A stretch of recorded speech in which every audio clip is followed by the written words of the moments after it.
Alors, j'espère que vous m'entendez.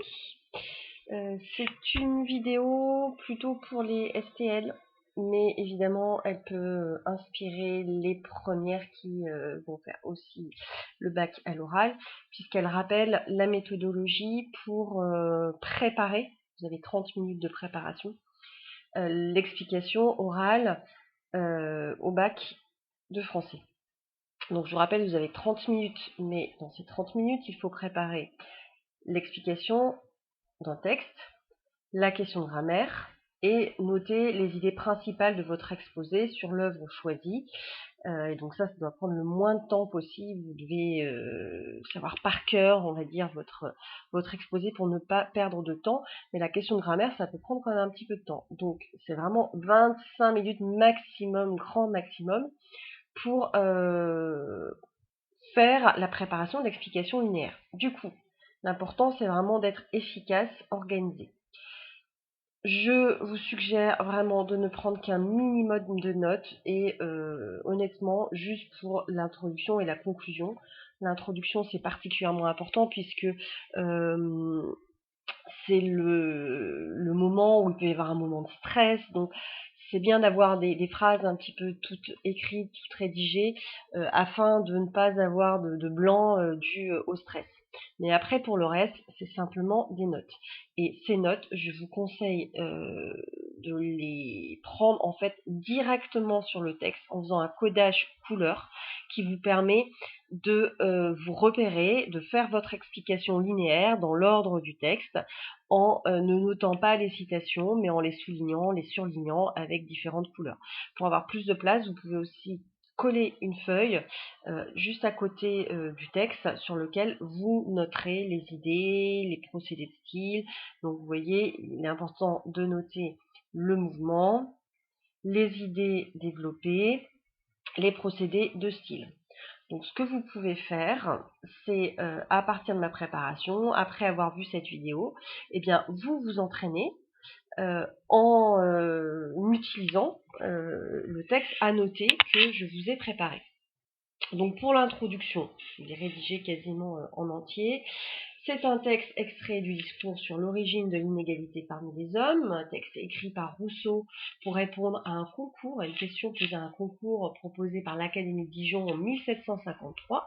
Et la question posée, c'était quelle est l'origine de l'inégalité parmi les hommes et si elle est autorisée par la loi naturelle. Est-ce que c'est quelque chose qui est voulu par la nature ou au contraire quelque chose qui finalement arrive avec la société? La thèse de Rousseau s'oppose au courant dominant de l'époque qui pense que la civilisation est un progrès. Donc pour Rousseau, la socialisation, la civilisation entraîne au contraire l'apparition des inégalités, comme le montre le passage étudié qui se situe au début de la deuxième partie du discours. Je vais donc essayer de montrer comment l'auteur développe la thèse selon laquelle ce sont la civilisation et la socialisation qui sont à l'origine de l'inégalité parmi les hommes. C'est ce qu'on va voir dans le texte. Et ce texte se compose, comme ça assez visible, de deux parties, avec un premier paragraphe constitué d'une longue phrase qui relate le passage de l'état de nature à l'état social, et dans un deuxième paragraphe, le passage aux causes de l'explicitation des causes de ce passage, qui sont la métallurgie et l'agriculture. Donc on a un fait, puis ensuite les causes. C'est un discours argumentatif. Pardon, oui c'est ça. Donc, vous voyez ensuite mon texte annoté. C'est ce qu'il faudrait que vous fassiez quand vous préparez le texte. Donc, une des possibilités, ça peut être quand on imprimera les textes, de laisser suffisamment de marge pour que vous puissiez annoter. Sinon, vous collez une feuille, vous mettez une feuille avec du scotch, voilà, et toute la partie qui est ici, la colonne de gauche, vous la notez sur la feuille. Et vous voyez, vous avez le codage couleur qui permet de renvoyer au texte et de ne pas forcément tout noter et donc de gagner du temps. J'ai mis avec les accolades les différentes parties. Certes, il y a un premier paragraphe qui fait une seule phrase, il y a un petit peu d'un bloc, mais il est Alors, du coup, je vois que j'ai fait un peu une erreur. Je vais essayer de le rectifier. Ce paragraphe est composé de deux parties, la deuxième partie commençant au mais. Je vous le rectifierai parce que en fait, voilà, je sais pourquoi. C'est parce que je suis en plein écran et du coup, la mise en page est un peu perturbée. Peu importe. Donc, tant que les hommes se contentèrent de leurs cabanes rustiques, tant qu'ils se bornèrent à coudre leurs habits de peau avec des épines et des arêtes, à se parer de plumes et de coquillages, à se peindre le corps de différentes couleurs, à perfectionner ou à embellir leurs arcs et leurs flèches, à tailler avec des pierres tranchantes quelques canots de pêcheurs ou quelques grossiers instruments de musique, vous voyez qu'on attend la principale. Au passage, je n'ai pas lu le texte en entier, mais il faut le faire juste après l'introduction. Et on peut vous interrompre, on ne vous fera pas lire le texte en entier pour gagner du temps. Donc voilà, une accumulation de subordonnées circonstancielles avec la principale qui va arriver beaucoup plus tard à « ils vécurent libres, sains, bons et heureux ». D'accord donc, les anaphores, tant que, qui sont donc là pour souligner le récit de Rousseau, parce que c'est vraiment un récit, vous voyez que c'est au passé simple, je ne l'ai pas mis là, je l'ai mis un petit peu plus loin, qui retrace un passé antérieur à la civilisation, je l'ai mis ici, avec une accumulation de clichés sur l'homme préhistorique. Tous ces clichés sont en rouge, les habits de peau avec des épines et des arêtes, le fait de se parer avec des plumes ou des coquillages, de se peindre le corps de différentes couleurs, d'avoir des arcs et des flèches, des pierres tranchantes, les silex, et seulement quelques canots de pêcheurs, quelques grossiers instruments de musique. Donc, tout cela développe l'idée de techniques peu développées, primitives. On peut penser que Rousseau s'inspire des peuples découverts récemment en Amérique. À partir de en un mot, vous avez un résumé de ces deux subordonnées circonstancielles, un résumé qui est aussi une explicitation. Ces techniques, qu'est-ce qu'elles ont de commun? Elles laissent les hommes indépendants les uns des autres. Tant qu'ils ne s'appliquèrent qu'à des ouvrages qu'un seul pouvait faire, qu'à des arts qui n'avaient pas besoin du concours de plusieurs mains. On a aussi le terme commerce indépendant, donc le point commun de toutes ces techniques, c'est que ils ne demandent pas la collaboration de plusieurs êtres humains et ils permettent que chacun reste indépendant les uns des autres. Et de cette indépendance naît le bonheur. Vocabulaire mélioratif, ils vécurent libres, sains, bons et heureux, autant qu'ils pouvaient l'être par leur nature, jouir entre eux des douceurs, le mot douceur est à nouveau très positif. Donc,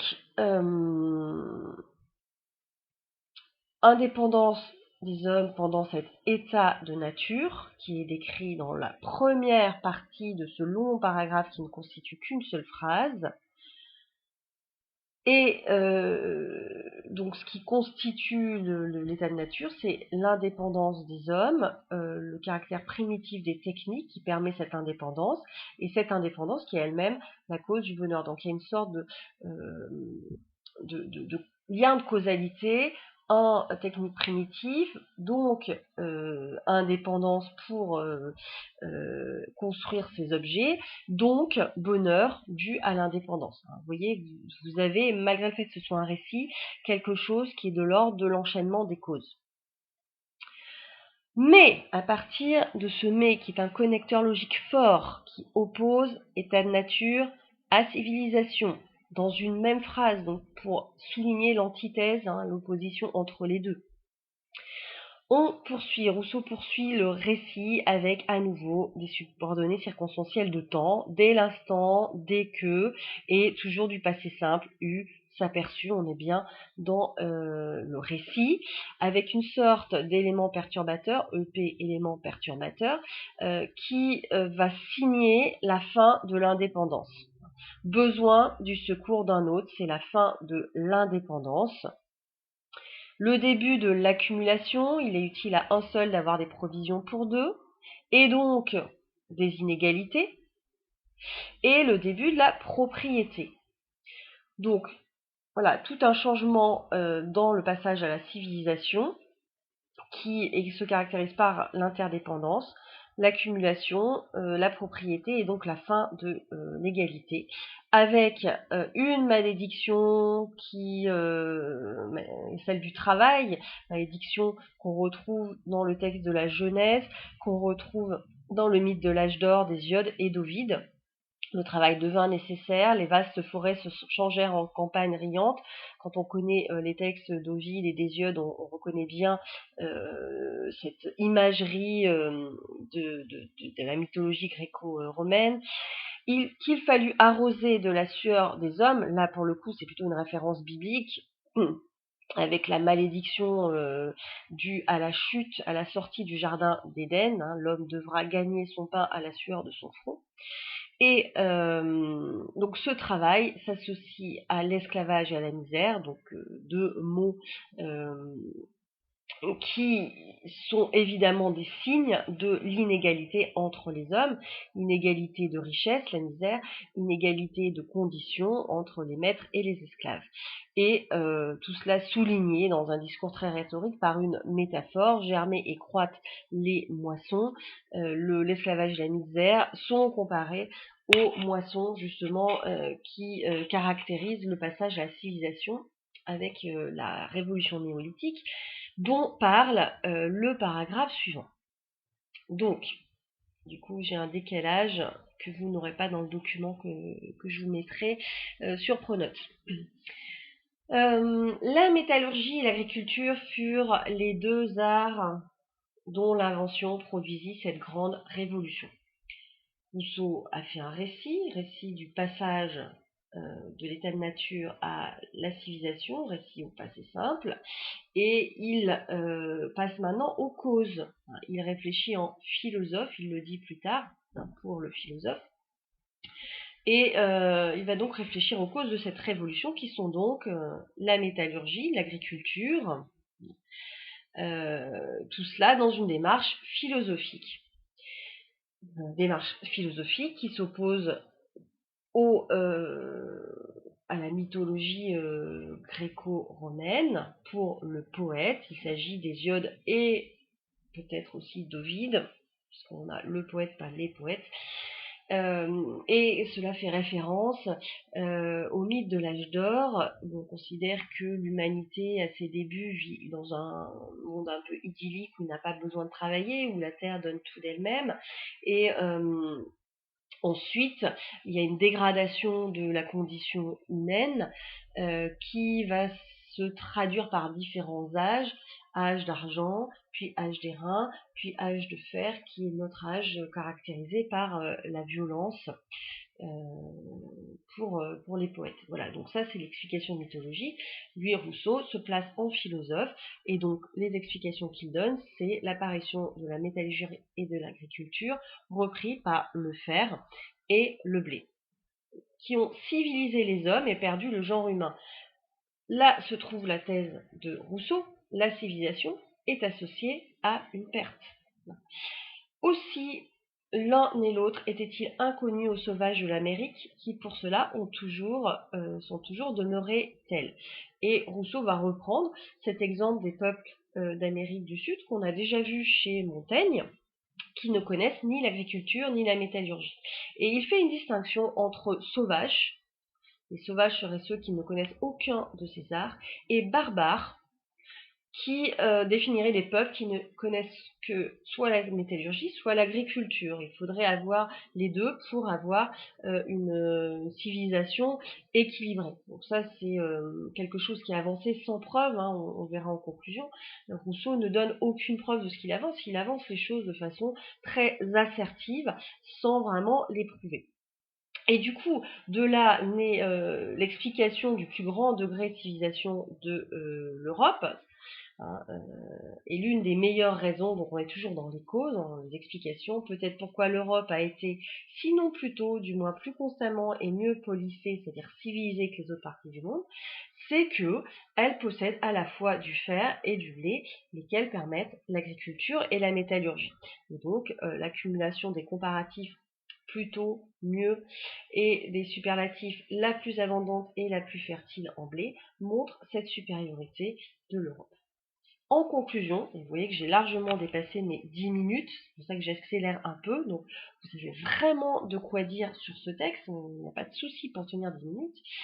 Rousseau développe la thèse selon laquelle la civilisation et la société sont à l'origine des inégalités souvenez-vous, ma question de départ, c'est comment. Donc comment, on va répondre par les moyens, et une des façons de répondre à la question comment, c'est en utilisant le gérondif, en faisant telle chose, en utilisant telle chose. Donc en faisant une série d'hypothèses dans un récit au passé simple, qui retrace l'histoire de l'humanité des origines, c'est-à-dire l'état de nature, à la révolution néolithique, l'apparition de la société avec l'agriculture et la métallurgie. Et il utilise, deuxième moyen, un discours très didactique qui énonce des vérités sans jamais les prouver. Et d'ailleurs, Rousseau, si vous avez bien vu la petite vidéo d'introduction que je vous avais demandé de regarder avant le passage au texte, il précise bien qu'il ne s'agit que d'hypothèses et non d'une réalité historique. Il a reconstruit cet état de nature qui n'existe plus et dont il ne peut que sur lequel il ne peut que faire des hypothèses. Et on n'a pas forcément la même démarche qu'aujourd'hui avec l'anthropologie, les démarches archéologiques qui vont permettre d'essayer de reconstituer la réalité et non de faire des hypothèses philosophiques un petit peu gratuites. Donc la thèse qu'il défend, la société à l'origine des inégalités, n'est pas voulue par la loi naturelle, on répond bien à la question du discours posé par l'Académie de Dijon, va à l'encontre des idées de son temps. Ce passage est à l'origine du mythe du bon sauvage et qui n'est pas sans rappeler les chapitres des coches et des cannibales dans l'essai de Montaigne. On retrouve également l'influence de Rousseau plus tard dans le supplément au voyage de Bougainville.